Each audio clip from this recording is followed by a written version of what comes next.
Greetings and salutations, everyone. I hope everyone is doing well, and welcome to today's upload. Guys, it is Saturday again. The week just flew by. Literally. I really mean that. I midway of the week was like, wait, it is Wednesday already. I got a couple more days until the live stream. And the reason why I bring up the live stream is because it is tonight. Saturday Nightmares, live from New York. We have a lot of fun. If you've never attended or hung out with us, it's at 12 a.m. Eastern Standard Time. We share counters, theories. We talk about everything and anything. But that is not why we're here right now. We are here because I have one heck of an encounter to share with you. Before we get into it, a couple links. As many of you know, I rely on Patreon, PayPal, channel membership, and the merch to help the channel to continue to grow and go. Links to Patreon, PayPal, and channel membership is in the description below. Merch displayed directly under the video. Also, Dogman Frightening Encounters, Volume 1 through 3, the audiobook versions. They were written and researched by Tom Lyons, narrated and produced by me, Jeff Nadolny. Those audiobooks are available on Audible, Amazon, and iTunes, links to which are also in the description as well. And finally, last but definitely not least, if you'd really like to help support the channel to continue to grow and go, simply subscribe. It does not cost you a cent. Click the like button, takes half a second.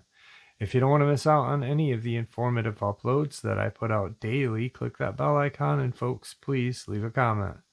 Why? Well, because all of these things really do help the channel to continue to grow and go.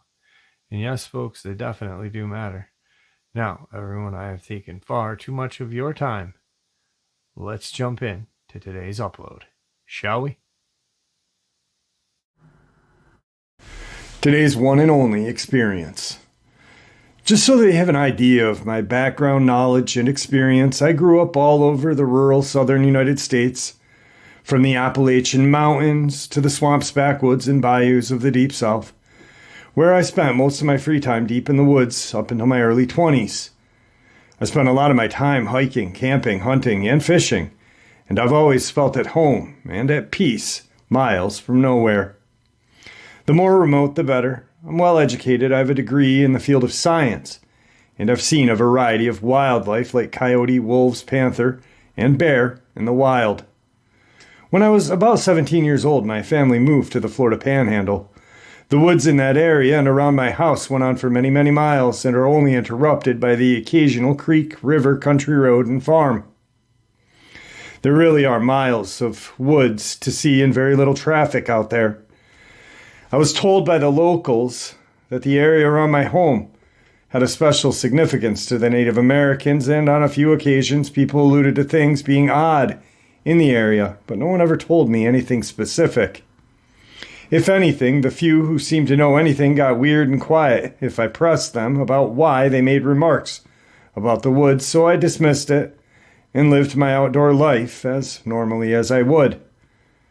On one occasion, some of my friends came over to our property and decided to go camping. We went down to one of the creek bottoms a mile behind my home. We hung out for a while, but after remembering all of the water moccasins that hung out down there, I decided against camping out there out of concern that I may get bitten by a snake in the dark. There were a lot of cottonmouth down there, and they became more active at night. So around dusk, myself and another kid went back to the house, and the other two were going to camp out there at night. Probably an hour after dark, the other two showed up looking shaken. They said they were going to sleep inside as well. They seemed spooked, but when asked what happened and what was wrong, they got weird and clammed up. The next day, we went back to the creek bottom, goofed around, and did some teenage stuff. One of my friends had brought his rifle, which he seemed eager to try it out. It was one of those old Chinese SKSs. We were messing around the campsite they had abandoned the night before when one of them commented about seeing something that looked like an invisible thing from the movie The Predator. I thought they were being silly, but they were insistent. So we looked around and saw nothing. A little while later, the friend with the rifle shot up into the trees, which was immediately followed by a huge splash in the creek. When I looked at the creek, I saw large waves from the impact, like something had been thrown really large with a lot of force. For a fraction of a second, I thought I saw something brown and blurry in the creek, but before my eyes could even focus on it, nothing was there to be seen. Yet, there were waves still moving. It was weird. I was surprised. I didn't know that he intended to shoot at anything and had been looking the other way. My other friends didn't seem to know what had just happened either. We asked him what had just happened, and he said that he had seen a large hairy thing on a large limb of the tree and shot at it. I know that was absolutely irresponsible of him. I asked him what he just shot. Was it a raccoon or something? No, he said. It looked like something out of the zoo, kind of like a big monkey or something, but it had a face and it was looking at me. I must have hit it because it fell into the creek. All of this happened in less than a minute, and we ran 25 feet over to the creek where Will had heard the splash. There was still a slight disturbance in the water, but we never saw anything. When I questioned the friend, he reiterated what he had seen, a hairy thing that reminded him of something similar to a baboon looking at him on the top large limb of the tree, but it repeated it had a face and it was looking at him. He repeated it had a face and it was looking at him. I asked him, what do you mean it had a face? Like a human face? He said, no. It wasn't a human, but it didn't look like an animal's face either. It looked like nothing I had ever seen before. It didn't even look like a monkey's face. It was different. We searched the banks and looked around, but didn't find anything. We even walked down the creek a good ways to see if he had killed something and maybe it floated away. But we never found anything, no blood, no tracks, no fur. But whatever had happened, he had irresponsibly shot at something, and even if out of surprise, it had fallen into the creek, but we never found a sign of it. It was shortly after this that things started to feel weird, a little eerie, and we called it a day. I never knew what to think of that event, and I think I had written it off as something had either just didn't make any sense, or some kind of crazy, or a very successful prank. I even asked the other two guys if they were screwing with me, and they swore up and down that they didn't know anything. One of them did see him fire the rifle, but didn't know what he was shooting at. He said that he had saw something fall in his peripheral, but when he looked into the creek, there was nothing there. Life continued on as normal, and I spent a lot of my free time hiking and exploring and looking for fishing holes off of that little creek. At some point in time after this, I started having weird experiences in the woods periodically. Sometimes, usually late in the day or at dusk, I would get this feeling like I was being watched. The feeling wasn't there most of the time. It would just happen on occasion. I started noticing that sometimes in the evening I would hear strange animal noises from the surrounding woods.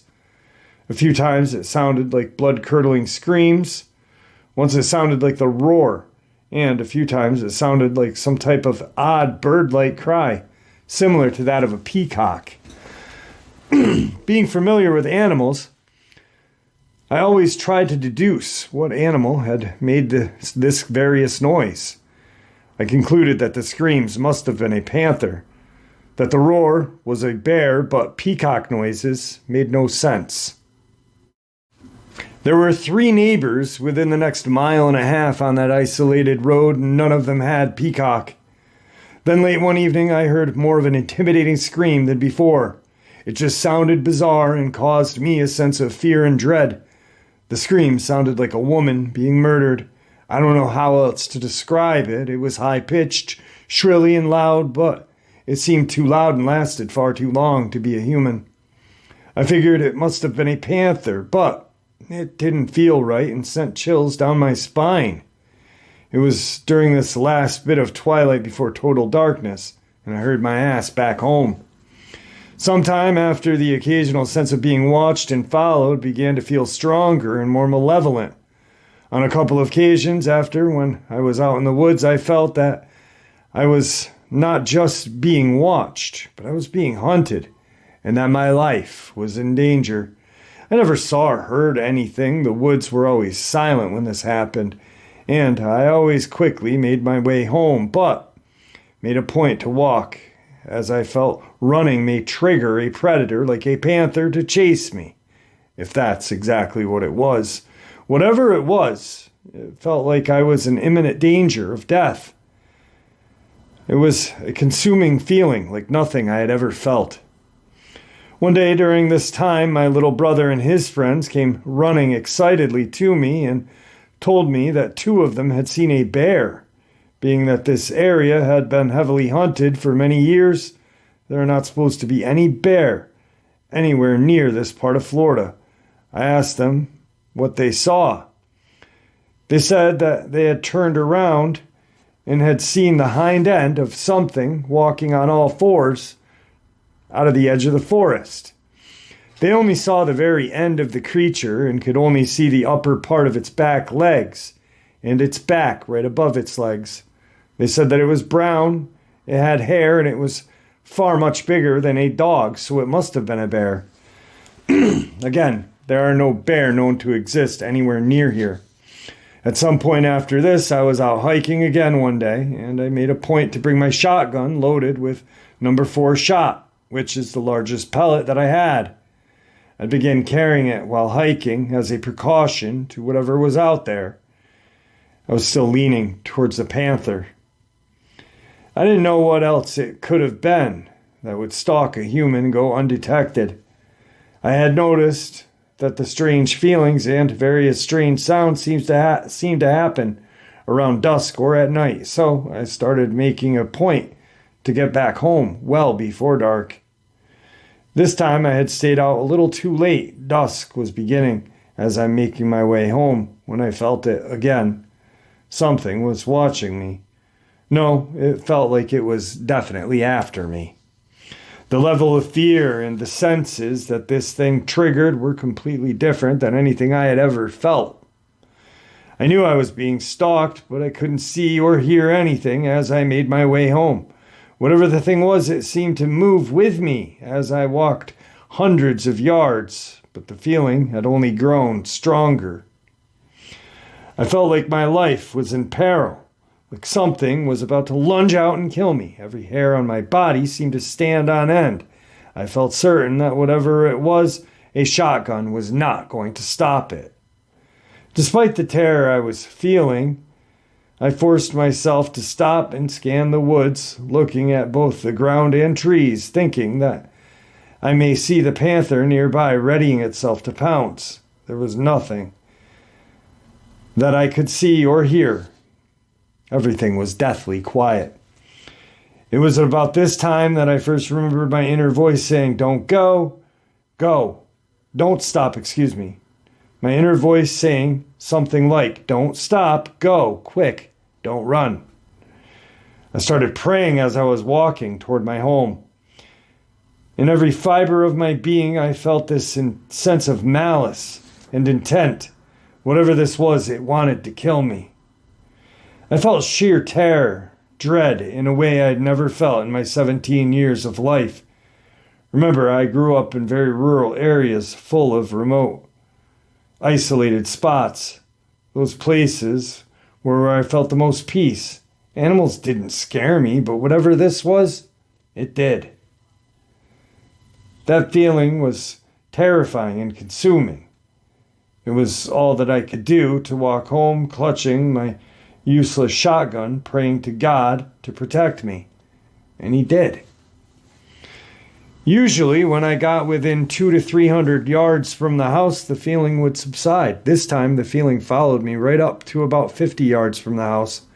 I continued praying, and as I reached it, the feeling eased off, but I felt like whatever this was nearby and watching. From that day on, I started occasionally feeling this malevolent presence emanating from the nearby woods. Sometimes it didn't feel safe in my own yard at night.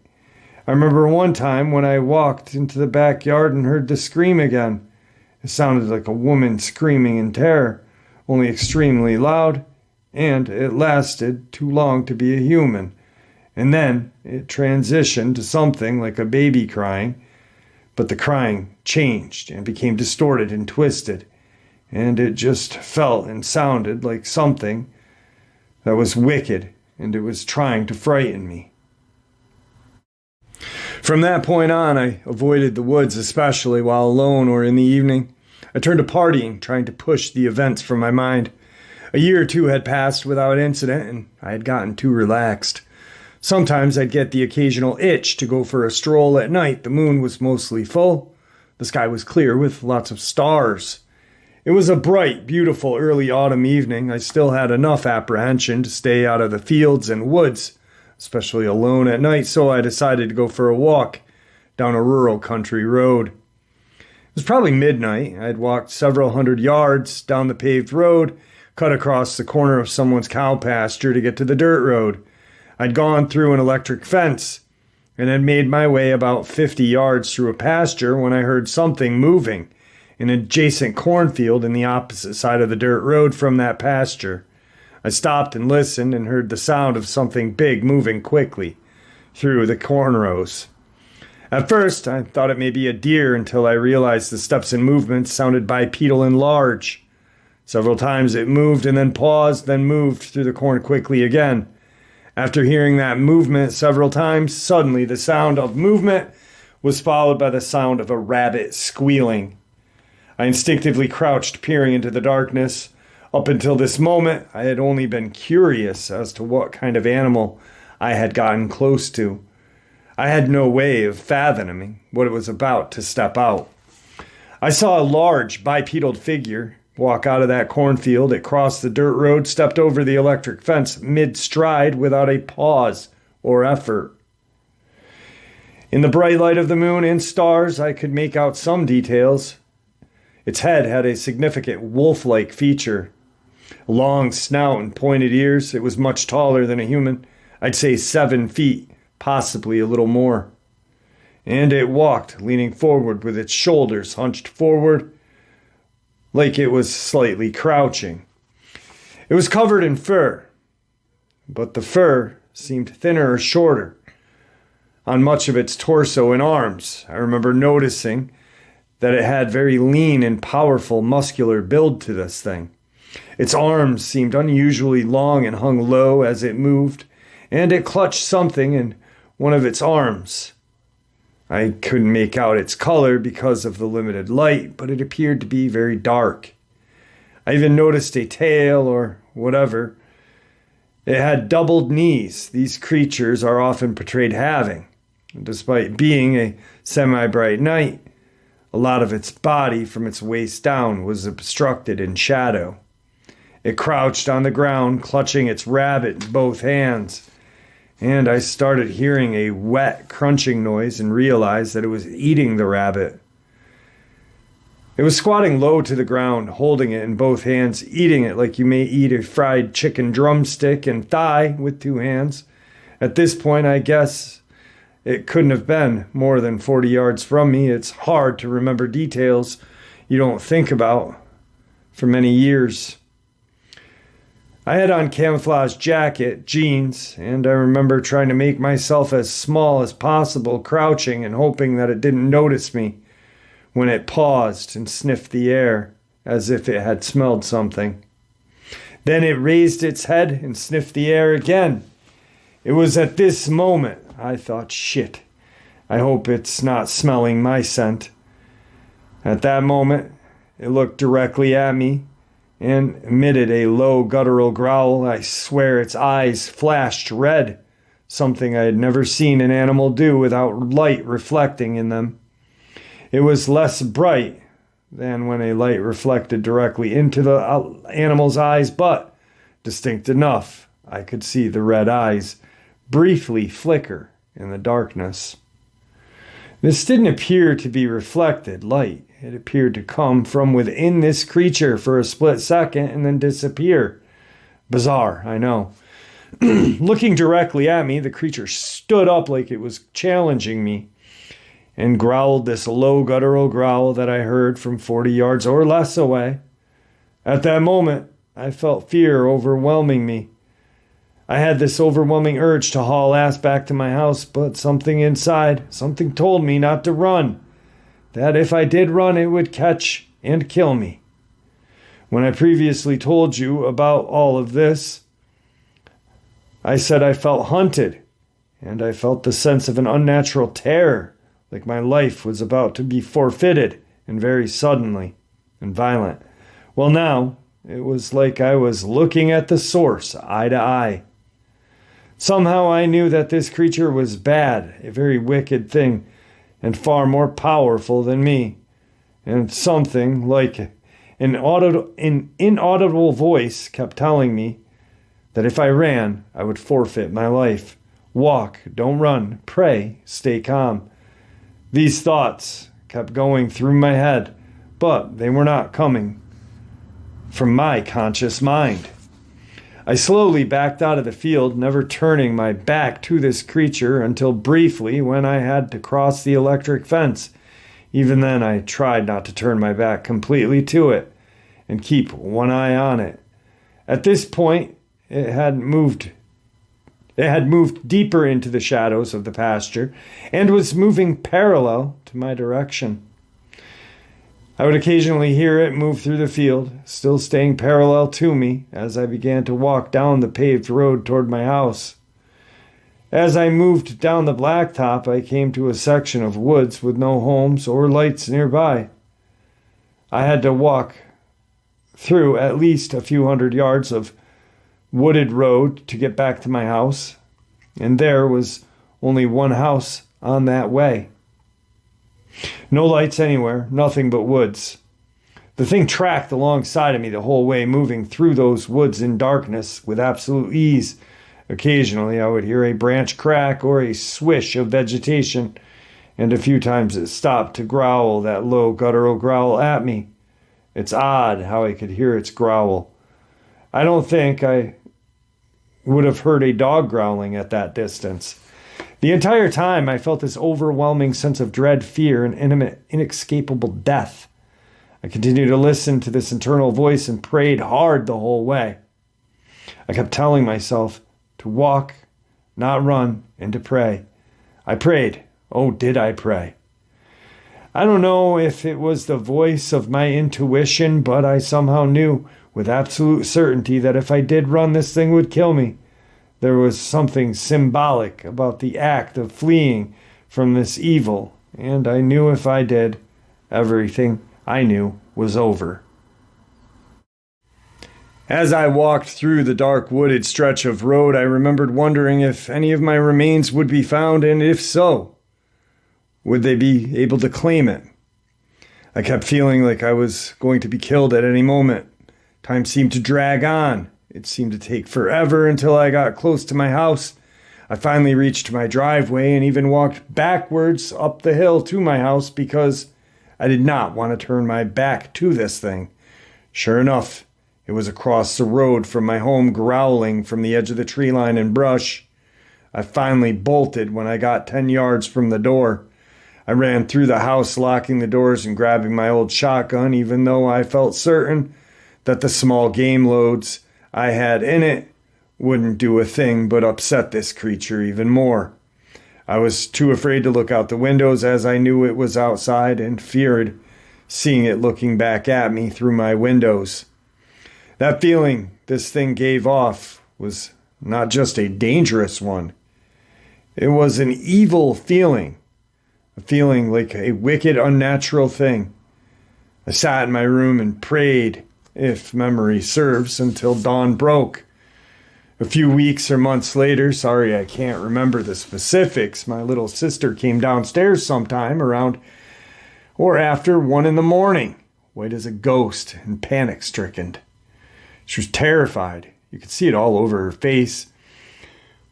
When I asked my family what was wrong, they told me she had seen a bear crouching outside of her window.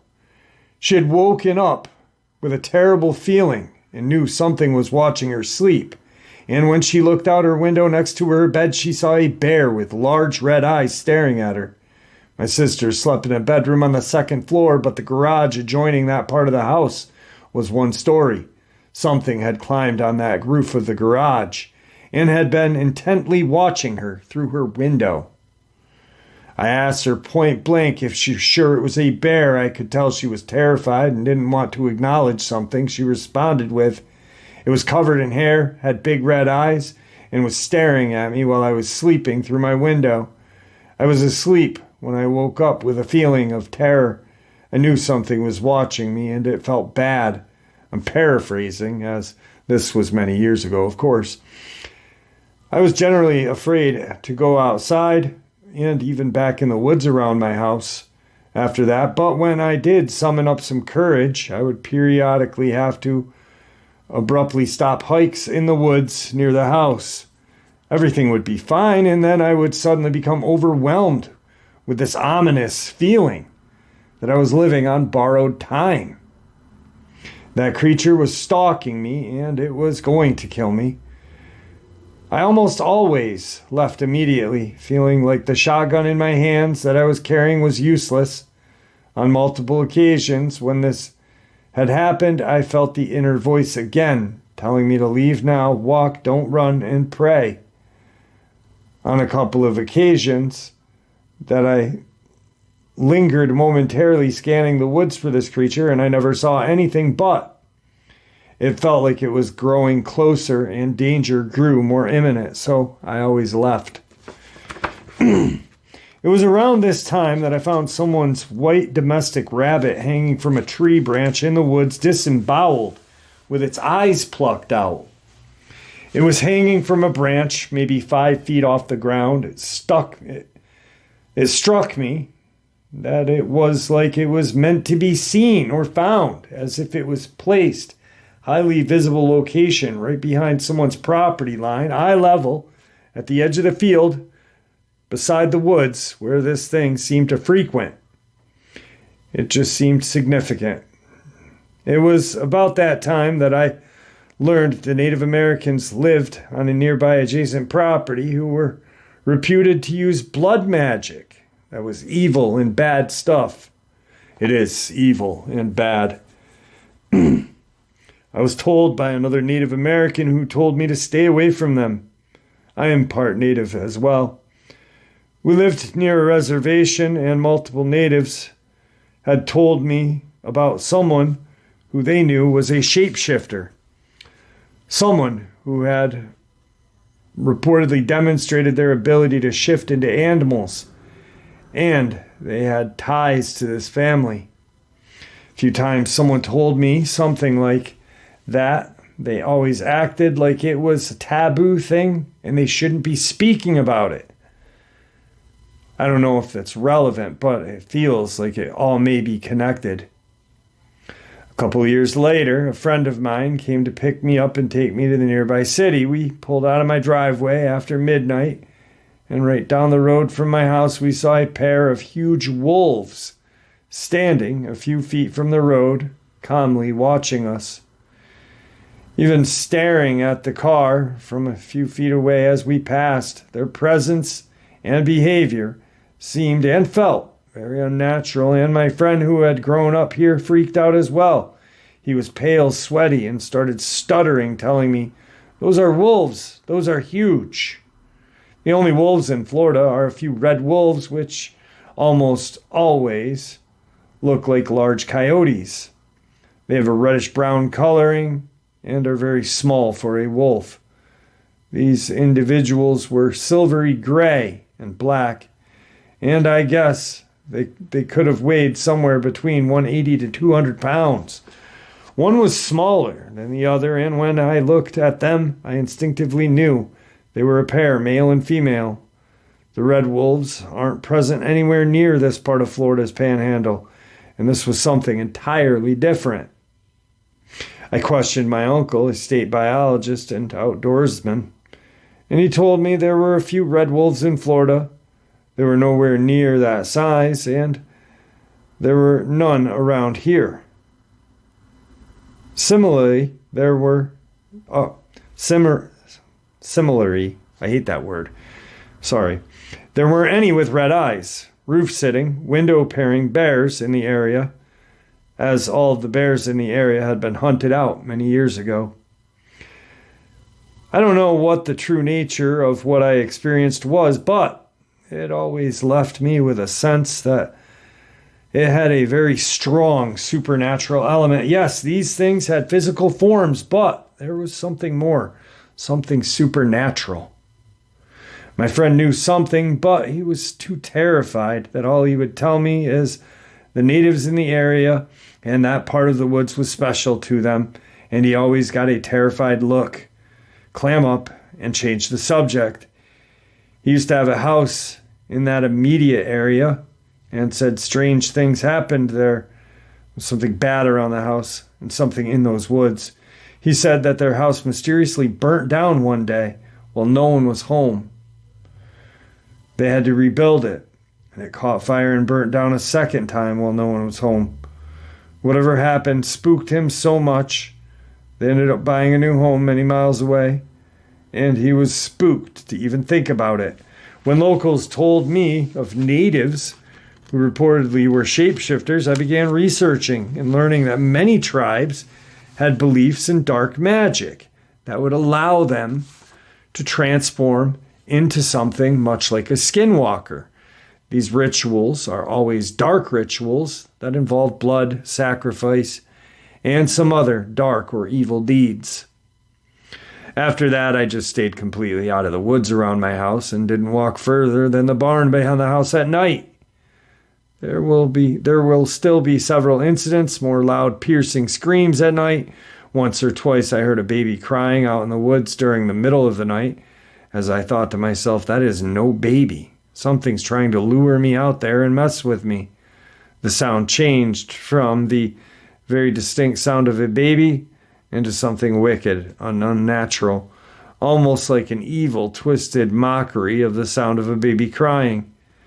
I felt that there was literally trying to mess with me, trying to instill terror, and let me know that it was there. One time, I had to talk to my brother and a friend out of going into the woods to look for the baby. And again, as soon as everyone agreed that there could possibly not be a baby crying that loudly in the woods in the middle of the night, the sound changed into something wicked which would curdle your blood. There was also another occasion where we heard puppies crying out from a ditch at the edge of the woods in the middle of the night. Once again, a couple of our friends wanted to rush out there and rescue the puppies, and once again, as I soon pointed out, that it couldn't possibly be puppies out there in the woods at night in BFE. The sound changed, and it was always wicked and terrifying. Almost like some evil thing was trying to recreate the most disturbing sounds it could. Shortly after this, I moved away and rarely visit that home, and all of my encounters of this nature ended when I left. Years later, that house was sold. Well, that was his experiences with what he believes is a dogman. Once again, we'll go back to yesterday's topic of theories of where these creatures may come from. And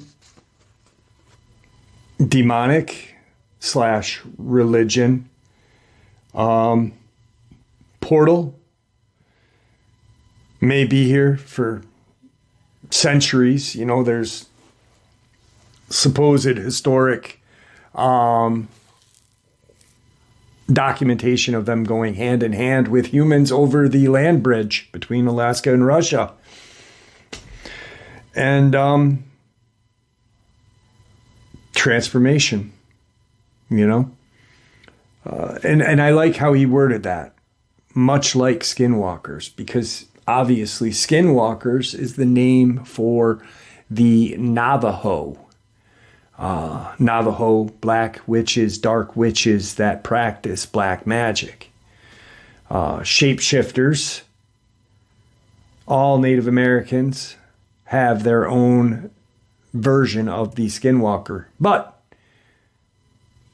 they're not Skinwalkers. You know what I mean? It's a phrase frequently thrown out to, I guess, just encompassing all shape-shifting creatures, which is not true. It's, in my eyes, kind of disrespectful to the Navajo. The Ojibwe have the bear walker, and I've talked about that thesis that I read about that. It was an amazing, it was an amazing 6-hour read, but it was really cool. So maybe that could be another theory or reason, or well, not reason.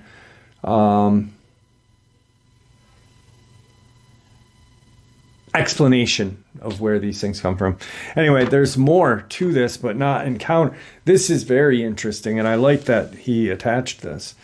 There are a lot of thoughts and beliefs that I have about these dogmen that I think need to be shared. You should not seek these things out, in my opinion. These are wicked creatures beyond most people's ability to handle. Number 2, I believe these creatures would love to kill us, if not eat us, but generally prevents them, or at least makes that difficult. If not eat us, but something generally prevents them. Sorry. I believe these creatures would love to kill us, if not eat us, but something generally prevents them, or at least makes that difficult. 3, these creatures have appeared in tangible bodies. They hunt and feed, and so it would make sense that they can be killed. However, I think attempting to kill one would take a lot of firepower, be extremely risky, and I have a feeling your problems would only get worse if you sought out one to kill it. Number 4, they would seem to have the ability to hide themselves from us exceedingly well. I've said that many times. Everything this guy's saying, we say on a daily basis on this channel. I say it when I go out in the woods. How do we not know that there's one? Actually, there's an amazing picture. I've got to share it with you guys. Not today, but I'll make a upload about it. A subscriber had watched the last time I was up to where Tom Mezek disappeared. And he didn't do anything crazy with the video. He just made it black and white, slowed it down, and watched. And there almost appears to be a Sasquatch or something similar to that walking kind of behind where I was, off to the side when I turned and panned around. Pretty interesting. Anyway, back to this. Sorry.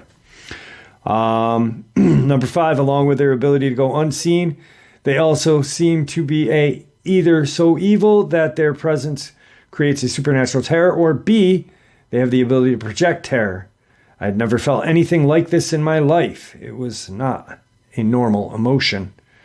Number 6, every time my life sense seemed to be in jeopardy, that voice popped up and very firmly, plainly told me exactly what to do. On a couple of occasions, it repeated itself when I didn't do what it said immediately, or things seemed especially dire. Up until that time in my life, I cannot remember ever having these voices talk to me like that, giving me instructions or telling me what to do.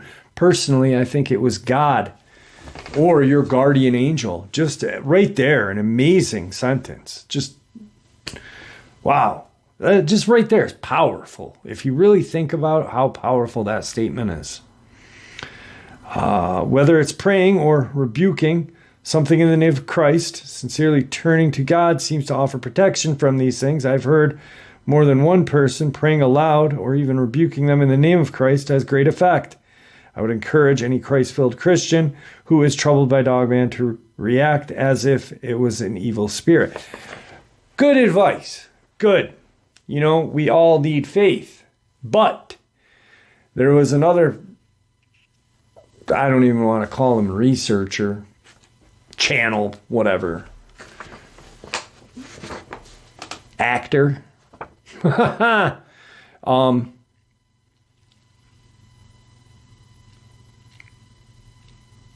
Yeah, not a researcher, because what I do and what a lot of other people do is research. What this person does is just almost like voice acting and, using the subs to make himself appear more knowledgeable. Almost like a disc jockey, like a Howard Stern or whatever, just like a radio person. But them saying you don't need a firearm or any kind of protection. All you need is the word of God. Brother and sister, it's always nice to have the good Lord on your side. But you can't always rely on that when something's charging at you. Let's just say you can rebuke them in the name of God, Christ, whatever. But what happens if that thing disappears, but then a bear comes out? Or what happens if that rebuking doesn't work? It's always good to have both. Don't pretend to know I don't pretend to know the origin and nature of all of these creatures, but it should be remembered that there are a lot of occult practices that involve summoning them or transforming into something similar. There have also been sightings in areas where there is known dark occult activity. Skinwalkers out west, Beast of Bray Road, the one associated with the Bell Witch, or the one I encountered, they seem to have some type of tie to dark occult magic and or graveyards. There are rules for the demonic. If these things do have a connection to the demonic, then they need some type of foothold or permission to harm someone or their possessions without suffering repercussions. It's possible that someone allowing creatures to continually instill terror in them is granting it a foothold to their doorway. 10. This creature and many others reported seem to have the desire to instill terror. In many other accounts, the more terrorized the person, the more behavior escalates. 11. These creatures go to greater pains to remain unseen, especially during the day. It seems like being seen somehow makes them vulnerable. I don't fully understand, but I think it's worth looking into. And last of all, there are recorded accounts of these creatures and other man-beasts stretching from police reports of today to accounts going thousands of years spanning the globe. To assume all of these people, including law enforcement, are making something up or mistaking dogs and bears for something else is ignorant and willful ignorant. Or is arrogance and willful ignorance, Great. I mean, just this guy really knows, he's really thought this out. 90% of people in the West live in populated areas, even those who do not live close to populated areas. Sure, maybe you went to a state or national park, but that's not like living in a remote BFE and spending all of your time outside farming, logging, hunting like some people do. A lot of people who do live like this have seen things but don't want to talk about them. Generally, either they are too scared or don't want the negative attention or judgment that it will bring. I hope that when someone tries to say people are mistaking bears, wolves, and coyotes for dogmen, they realize insinuating that would be ignorant. Thousands and thousands of reports spanning the globe for thousands of years. The purpose that is to assume someone who didn't witness the event has a superior understanding to all of those who witnessed the events. Last, I don't know, but I wonder if some people confuse Dogman with Bigfoot. A lot of the time, the described behavior will sound like the atypical behavior of Dogman, climbing on roofs, stalking humans, twisted mimicking cries of people and animals, generally trying to terrorize people, if not actually harm someone. Most of the Bigfoot encounters I've heard of where they have actually seen the head of the creature know it's a Bigfoot. The Bigfoot just wants to be left alone. Scare the person away, and at worst, maybe eat your pig. There are exceptions, of course, and I like that he put that. I really do, because they do. I think any creature wants to be left alone.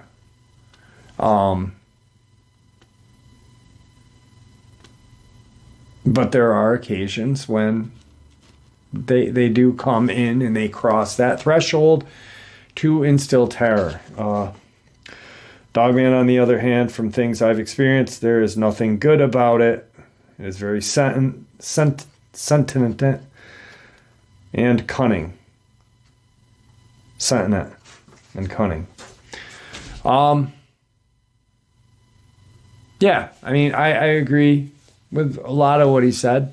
And right here, perfect example. Jeff, what do you mean you agree with a lot of what he said? I mean, it sounded all great to me. It did. It sounded amazing. It sounded well thought out. He actually shared his encounter, and he shared his views and theory and feelings, right? Some of them didn't fit into my puzzle. Some did. So what did I do? I took the ones that fit into my puzzle and put them in my puzzle. The ones that didn't, I put in the box, left aside here, just in case my puzzle changes. And I might need that piece later. And that's what we should all do. And by doing that, I really think that things would get better in this community. Obviously, these creatures are dangerous. I mean, a 7 to 8 foot walking wolf with claws and teeth. I heard a story the other day, an amazing story. And for anyone to say, there are not animals out there nowadays that could harm us or animals that we haven't found yet, look at the Amazon jungle. There's a researcher that lives there, and he had made a statement that there are animals larger than humans in the Amazon that have not been classified yet. What'd that make me think of instantly? Dogman, Bigfoot. Also, the crazy story is, and this is terrifying, and I played this interview for my dad, and he loved it. He thought it was great. But this guy living in the Amazon is out hunting, which he shouldn't have been doing. He's got a shotgun. He's got his dog. He's running. Dog's running. Comes around this corner, and he sees his dog. And there's this 5-foot creature with 2 kind of hook claws standing on its hind legs, and it had snapped his dog's neck. I think it was a giant anteater. Ha! Slashing at him.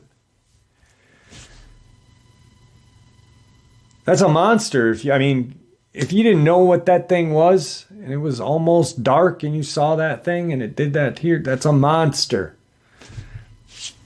I really, honestly, I can't. Sometimes I sit here and I'm like, how can people deny so many accounts and say that these things aren't real? And they've been talked about for thousands and thousands of years. And they'll be talked about thousands of more if things work out the way they should.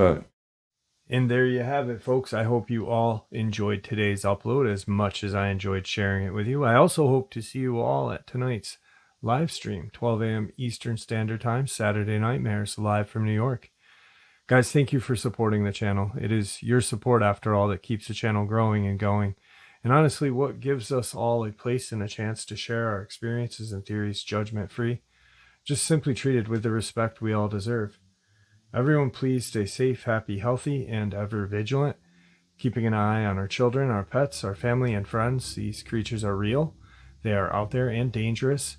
Share this information with those you love and care about, and it may just help save their lives someday. Until next time, never stop asking questions, never stop searching for the truth. and God bless.